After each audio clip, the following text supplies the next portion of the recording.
Thank you, everyone, and thank you for having me, Low Carb Down Under. Sorry. So I'm going to talk about protein. I think we've heard a lot about the word protein today. So at our clinic in Belair, we do find so many people who come in when we do a seeker test on them that they have low skeletal muscle mass for age.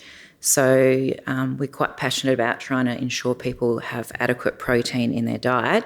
So I'll talk a bit today about optimising protein and managing sarcopenia. So yes, I'm Nicole, low carb dietitian, one of the directors of Low Carb Keto Health, and as Peter mentioned, Defeat Diabetes dietitian, and work with an amazing team. So Dr. Laurie Lawler-Smith and our business and certified health coach, Jodie Bund, who's not here today. And we have of course, fantastic practice in Adelaide, where we provide medical and nutritional and coaching services to our clients. We do that face-to-face, and we also do it via video consult. And we run a 3-month low-carb program that includes nutritional lifestyle education. Our clients get weekly touch points with the doctor, myself, and our health coach. We have doctor-led metabolic assessments and personalised menu plans that are done. We teach them about using the CGMs and ketone monitoring. They get a low-carb education book and a 12-month access to our community group. So today I'm going to talk a bit about sarcopenia, the outcomes. It's linked to insulin resistance, the causes and the keys to sarcopenia management.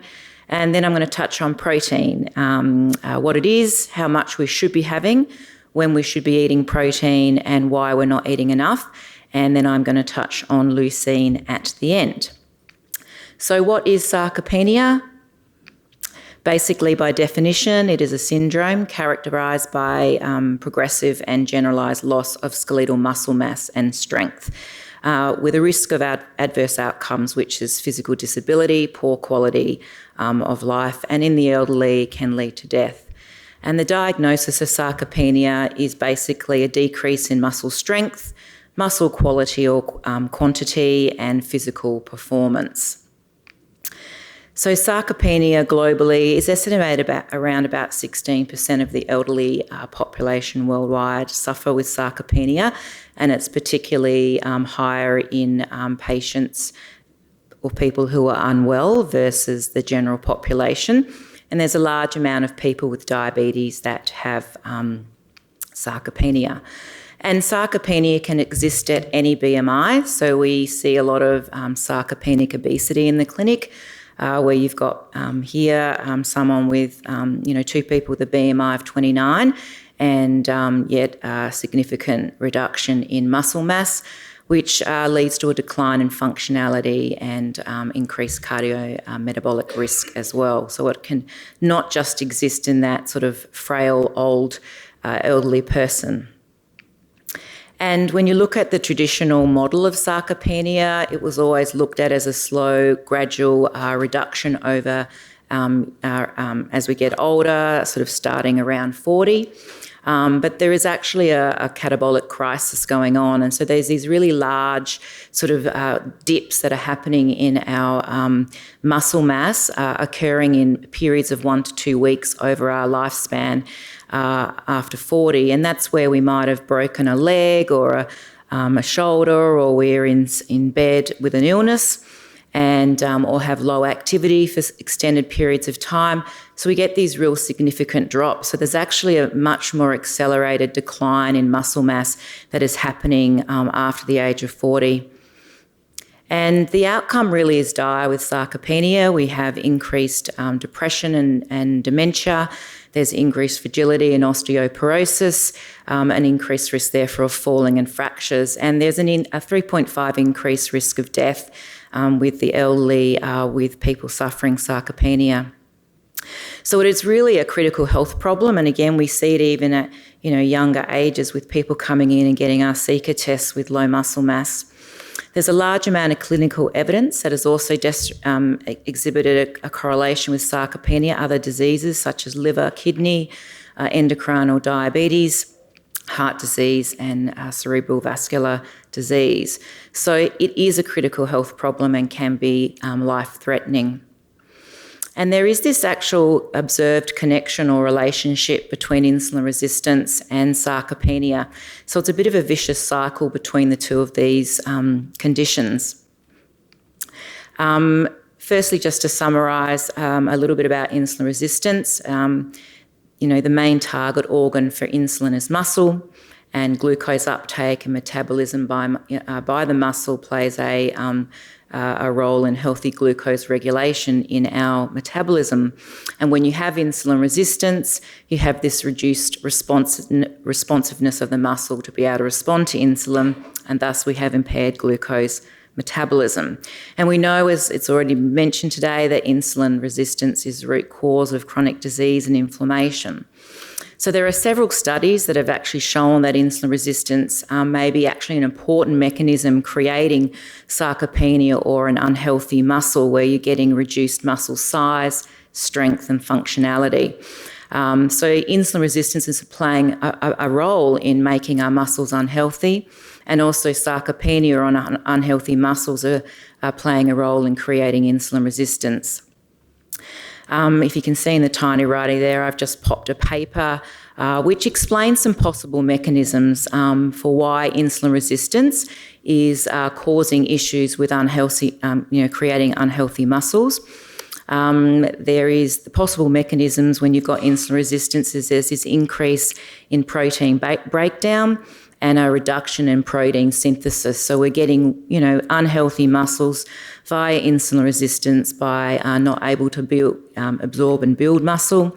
There seems to be a role of autophagy in the muscle and cell death with insulin resistance, and an increase in these FOXO group of proteins. And this particular group of proteins does a whole lot of stuff in the body, and I'm not overly versed in it, but there is they do or are involved in increasing protein degradation. So insulin resistance through these possible mechanisms are giving us unhealthy muscles that are weaker and don't function as well. So insulin resistance is in some ways inducing sarcopenia, and there are several studies showing this. The Fujita study showed insulin played an important role in promoting muscle synthesis and inhibiting protein catabolism, or the breakdown of breakdown of muscle. Actually showed people with type 1 diabetes without absolute insulin increased nitrogen excretion and amino acid breakdown, which was reversed when insulin was therefore injected. So again, showing how it's involved in, keeping a muscle healthy or not healthy. McCain did a study where they also observed after exogenous insulin injections that there was an increased muscle protein synthesis and a reduced amount of free amino acids floating around. So we're just seeing some connections with how insulin resistance impacts our muscle health. We've also got sarcopenia, or poor muscle health, inducing some insulin-resistant issues. And again, this particular paper indicated a few possible mechanisms as to why a unhealthy muscle, a sarcopenic muscle, could be impacting our insulin sensitivity in our muscle. And one of those was having some fat accumulation or myosteatosis in the muscle. And so this extra fat in the muscle, a bit like a marbled steak, was infecting insulin signalling and damaging the cells in the muscle and impairing muscle function. So again, the unhealthy muscle creating this, insulin resistance. There was some link with branched-chain amino acid levels in the muscle, and they found that there were some increased branched-chain amino acids catabolism, and this seemed to have some impact on the insulin sensitivity of the muscle. They also found in people with type 2 diabetes that they had a reduced number of type 1 muscle fibres. And type 1 muscle fibres are very metabolically active muscle fibres, so are really important for that sort of glucose metabolism. And so type 2 had a lower number of these, and so therefore was indicating that perhaps why the muscles were also more insulin resistant, because people with these sort of muscle sarcopenia or unhealthy muscles seem to have less of these metabolically active fibres. We have a bit of a vicious cycle going where we've got poor muscle health impacting insulin resistance, and the vice versa. So as we're getting older and we're not metabolically well and we're getting sarcopenia, you can see how this becomes a bit of a health crisis. So overall, things that are impacting muscle health, as we've already talked about, is insulin resistance can be impacting the health of our muscle, age, inflammation, chronic disease, and obesity, which kind of all come together. Low vitamin D, which impacts how much calcium's in our system, and calcium's really important for contraction and healthy muscles. Inactivity and, of course, inadequate protein in the diet. And that's what I sort of want to start to talk about now. It is really a key nutrient that we need for muscle synthesis. And as we get older, unfortunately, the only way we can build strong and healthy muscles is with protein and resistance training. When we're younger, we have the hormones helping us out. But once we're older, we're only left with protein and exercise. So we'll talk a little bit about the nuts and bolts of protein. And protein is a complex molecule. It's made up of lots of essential amino acids, which are all linked together with peptide bonds, and they're very important for the function and regulation of cells, tissues, and organs. So this is a chain of amino acids stuck together with peptide bonds, and that's what makes up protein. And there are 20 amino acids, and 9 of them are essential. And they cannot be synthesised by our body, so we must consume them in our diet. 3 of them are called branch chain, and these are kind of important guys for helping us with muscle synthesis. So there's our list of the 9 essential, and the isoleucine, leucine and valine are our 3 branch chain. And leucine's kind of, I'm a fan of leucine. It's really, really important for muscle synthesis. To ensure that we get our 9 essential amino acids, we need to eat animal food. So I think we've heard that that discussion today. Animal foods are nutritionally complete with all those essential amino acids, so we need to be eating our animal foods. If we are vegan, then there are some plant foods that do contain or are nutritionally complete and contain the 9 essential amino acids. So our soybeans and soy, our hemp and chia seeds, spirulina and nutritional yeast. Nutritional yeast has 50 grams of protein per 100 grams. So including these regularly in the diet is important. Some other sources there I've mentioned which are higher in carbohydrates. So obviously in clinic the trend is we try to opt for those sources that are lower carb. And there are other plant sources that contain protein, but they don't contain all 9 essential amino acids. So therefore if you're vegan you need to be consuming a variety of protein sources. So here's a list of different sort of proteins, I guess, for vegan clients. And, we've got legumes, nuts and chia seeds and seeds in general, whole grains, soy, green vegetables, nutritional yeast, seitan, spirulina and hemp protein. Obviously, the legumes and the whole grains are a little bit higher in carbohydrates, so we try to opt for the other protein sources as much as we can. I'll briefly discuss in terms of what is protein. We know protein is important for structural support, so things like our collagen and skin and bones, muscle protein synthesis, which is, I guess, our passion in the clinic to get people's muscles stronger, digestive enzymes and enzyme processes, important for transport in the body, like hemoglobin transporting oxygen, and transferrin transporting iron. The insulin for signalling, defense mechanisms. Protein's important for all these things, so we really need to be eating protein. How much should we be having?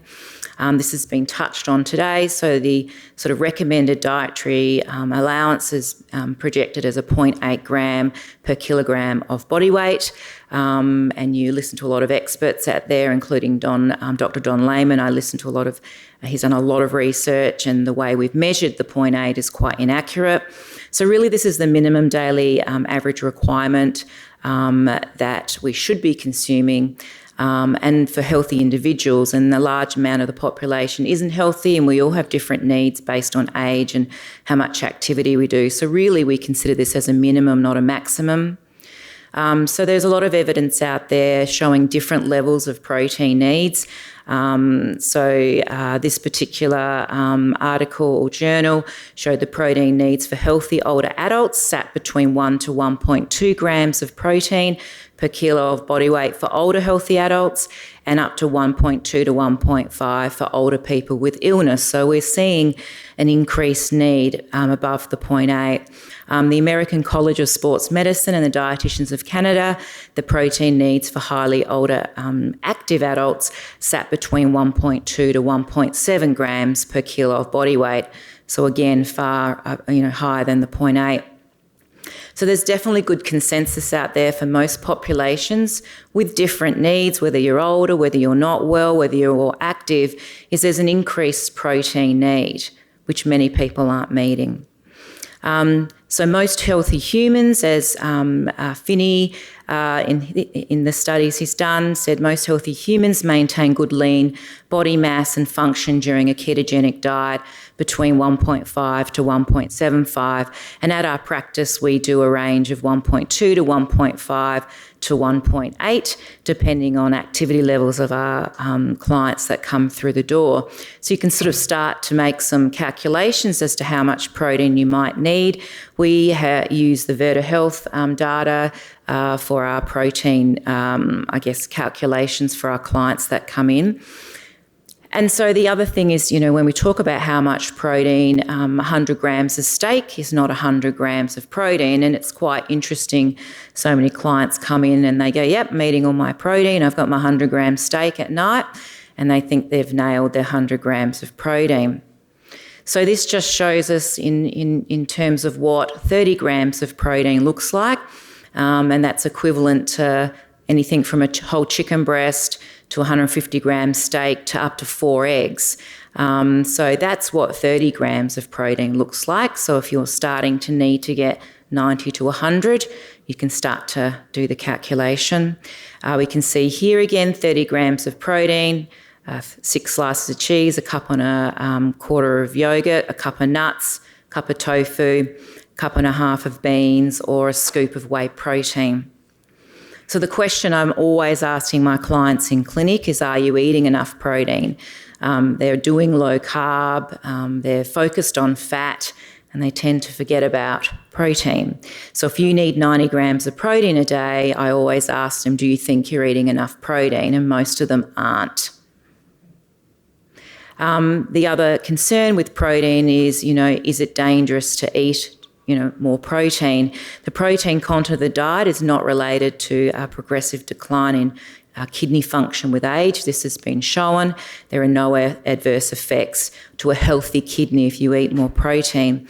Some studies that did show some adverse effects were actually conducted on dialysis patients that didn't have healthy kidneys, so therefore we can't take that into account when we're looking at healthy kidneys to manage protein. So how much protein per meal? And there's a lot of, again, Dr. Don Layman does some great stuff, and Finney as well. How much protein per meal? I used this particular study by Simmons. He took a younger and an older group. So the older group was 65 to 80, the younger group 30 to 40. fed them intact protein. So one group they firstly got 30 grams of protein, which they consumed with 120 gram steak, and then they were fed a higher amount of protein, or 90 grams, and they were lucky to get the 350 gram steak. So the young and the old group were fed two different amounts of protein. Muscle biopsies were taken, and they measured fasting muscle synthesis, and then they measured it after they ate the 30 gram or the 90 gram amount of protein. So what we can see here is the young group is the pink and the old group is the purple.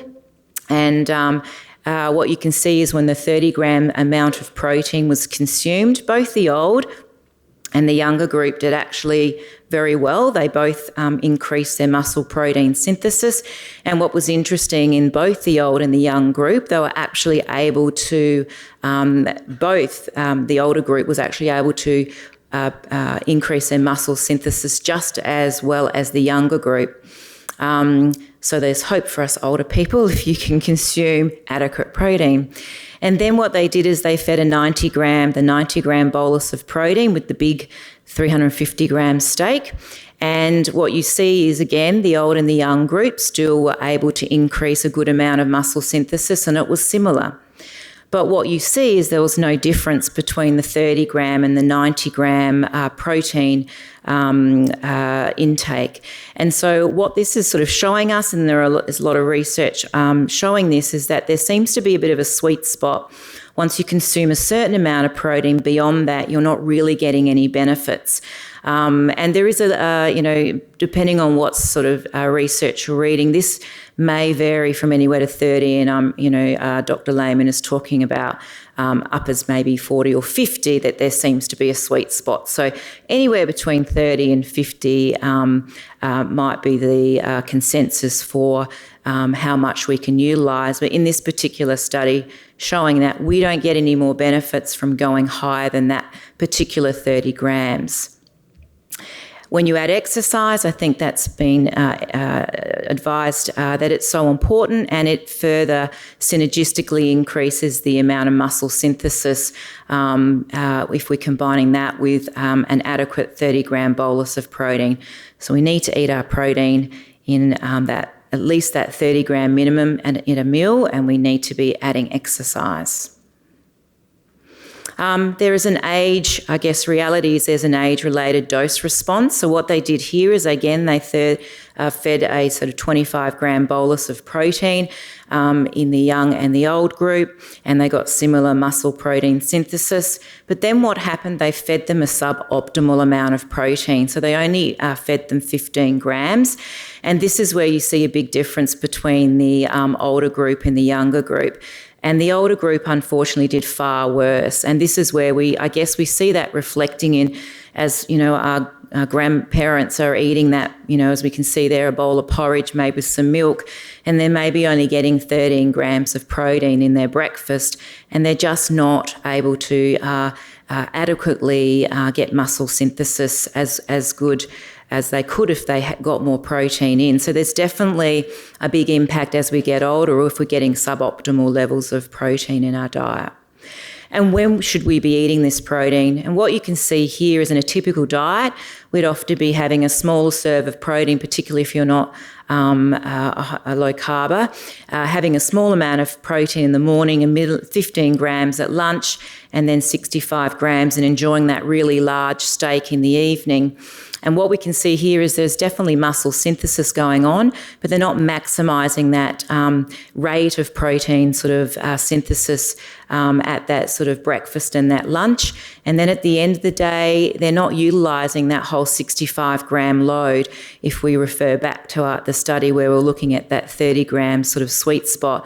So over the day, they've taken in this particular study 90 grams of protein, but they're only able to effectively utilise 55. And then we look at this where they've actually distributed the protein more evenly based on that 30 grams sort of bolus, and we're getting better maximising that rate of synthesis over the 24-hour period. So consuming 90 grams and able to use that 90 grams, because if you're having that sort of 60 gram or 65 gram huge steak at the end of the day, you can't store that for later. It's sort of broken down. So it just shows here greater 24-hour protein synthesis response by actually distributing it evenly. And this study shows the same thing. If we've got skewed protein versus more evenly distributed protein, you can see the skewed protein over 24 hours gave a 25% less muscle synthesis response.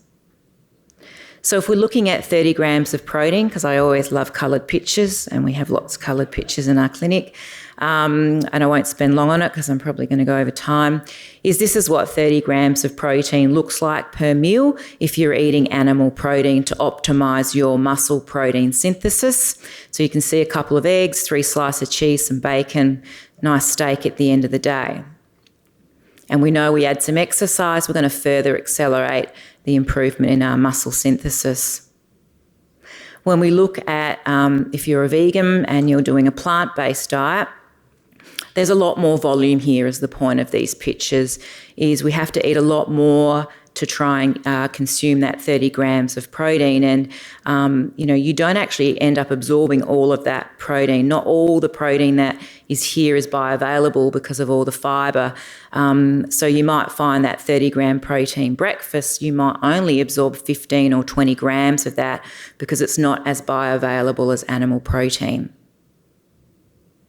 So why is protein intake so low? And if we can see here in the 1980s, we get a massive increase in carbohydrate and obesity.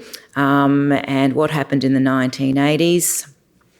Well, we can see that, I don't need to talk more about it. This was introduced, and that's why we have sad little muscles.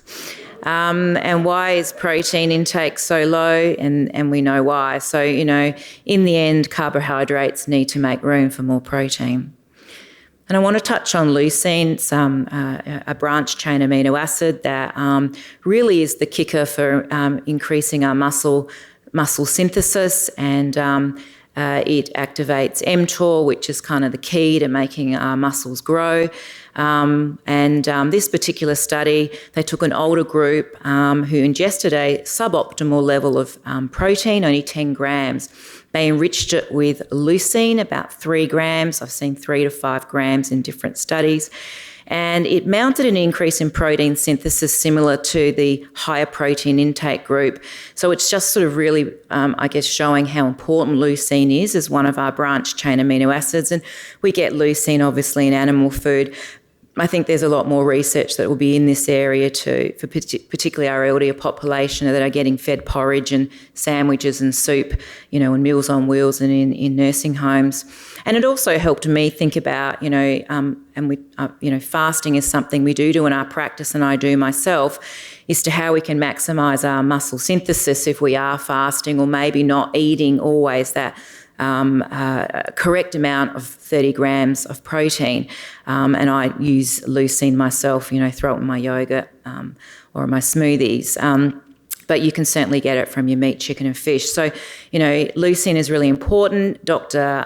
Don Lehman talks about maximising actually having your leucine hit in the morning and in the evening, because it then activates mTOR, and so you get good muscle protein synthesis overnight as well as in the morning through the rest of the day. So, it makes the intermittent fasting something we need to be thinking about. And very finally, because me and Lorraine have been having this discussion about protein and fasting, and this particular journal came out that Lorraine kindly flicked to me this morning.